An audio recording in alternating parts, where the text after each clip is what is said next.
Nie sme vo svojej koži, pobolieva nás hlava, kolíše nám tlak, sme unavení až malátni. Aj toto je bilancia posledných dní. Počasie je čoraz nestabilnejšie, a to nielen vo svete, ale aj u nás na Slovensku. Chladné dni s výdatnými zrážkami a silným vetrom rýchlo striedajú suché a horúce dni. Sme svedkovia globálneho znečistenia našej planéty, prichádza k enormným výkyvom počasia. Výdatné búrky, krúpy, silný vetro, to je všetko príčina znečistenia ovzdušia. Výkyvy počasia nás podľa meteorológov budú sprevádzať celé leto.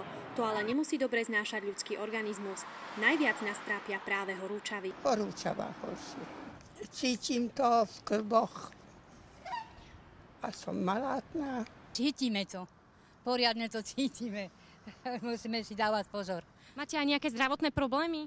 No, sa nám hlava točí.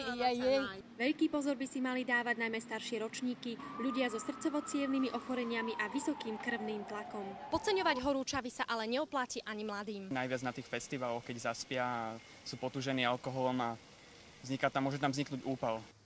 Aby sme si aj toto leto užili v zdraví a s úsmevom na tvári, odporúča sa vyhýbať sa dlhodobému pobytu na slnku, zvýšiť príjem vitamínov a najmä piť dostatok tekutín.